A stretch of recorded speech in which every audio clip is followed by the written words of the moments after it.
Hi friends, welcome back. और आज हम आपके लिए लेकर आए हैं और नेक्स्ट वीडियो हमारी निर्देशन की और परामर्श की किताब की, यानी कि गाइडेंस एंड काउंसलिंग की। ये देखिए, इसमें क्वेश्चन है, निर्देशन के क्षेत्रों का वर्णन कीजिए। यानी कि निर्देशन के जितने भी क्षेत्र हैं जहाँ जहाँ निर्देशन की आवश्यकता पड़ती है, आज हम उसके बारे में पढ़ेंगे। देखिए, पहला है निर्देशन के क्षेत्र में स्कोप ऑफ गाइडेंस। ठीक है, कि हमको निर्देशन की कहाँ कहाँ ज़रूरत पड़ती है।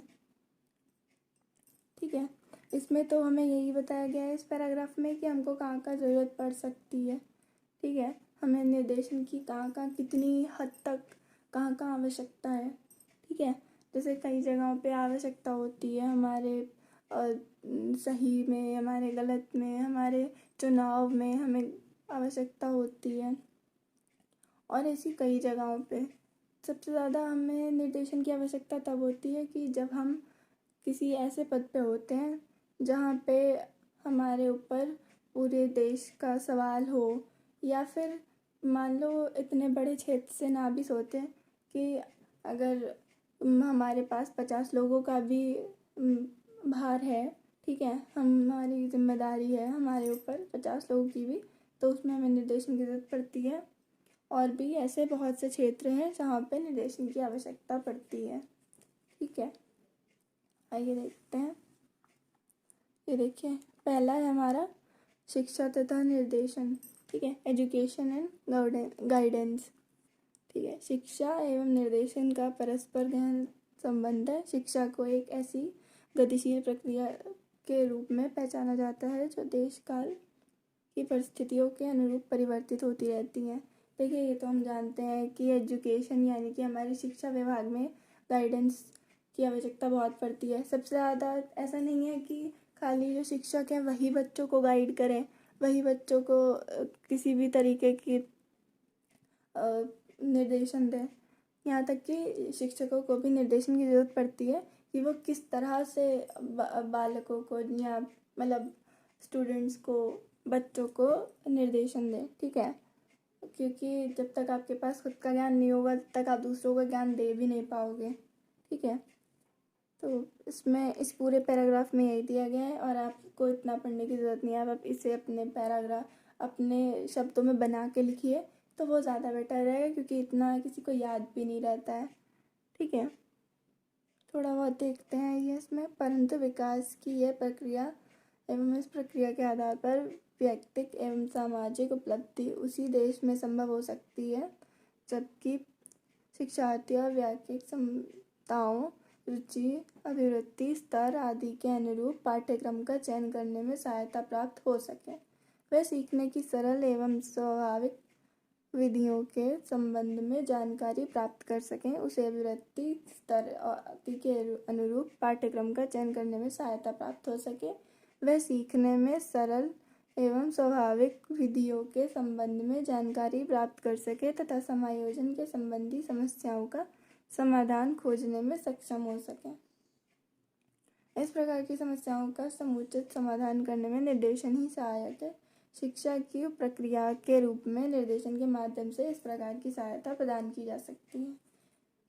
देखिए, शिक्षा देकर हम बहुत सारी समस्याओं का समाधान कर सकते हैं। सबसे पहले तो ये कि जो निर्देशन हमें छोटे बच्चों में देना चाहिए, जो हमें अपनी आगे वाली पीढ़ी में देना चाहिए, वो उन्हें मिल जाता है।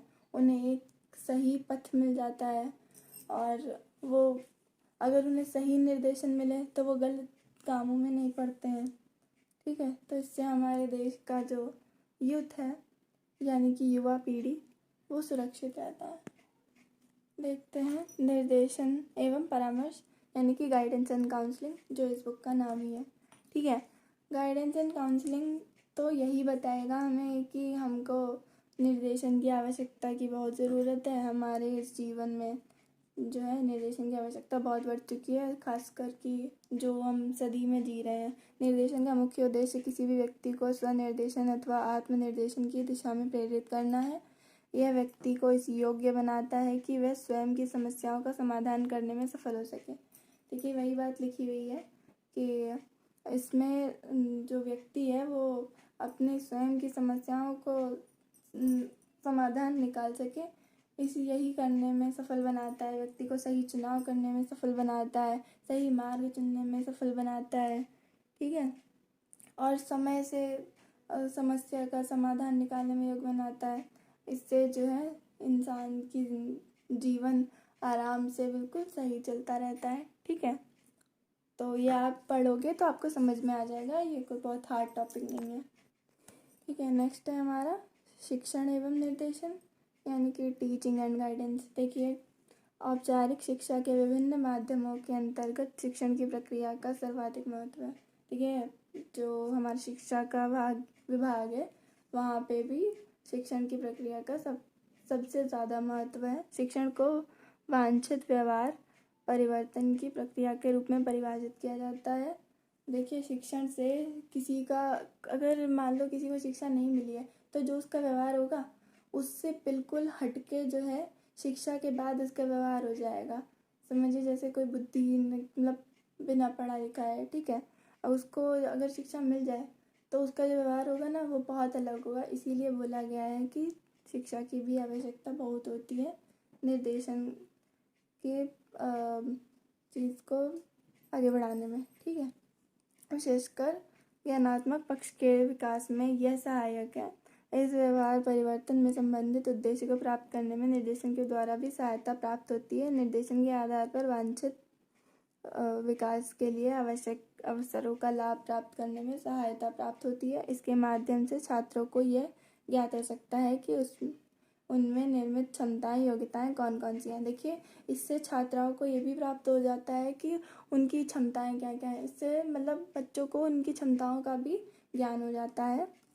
ठीक है, इसीलिए कुछ जगहें हैं जहाँ पे हमारी निर्देशन की आवश्यकता कुछ ज़्यादा ही है।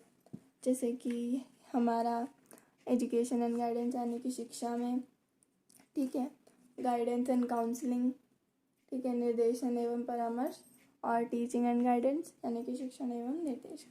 ठीक है, आप इसको ठीक से एक बार रीड कर लीजिएगा और आपको समझ आ जाएगा। और bye bye, thanks for watching.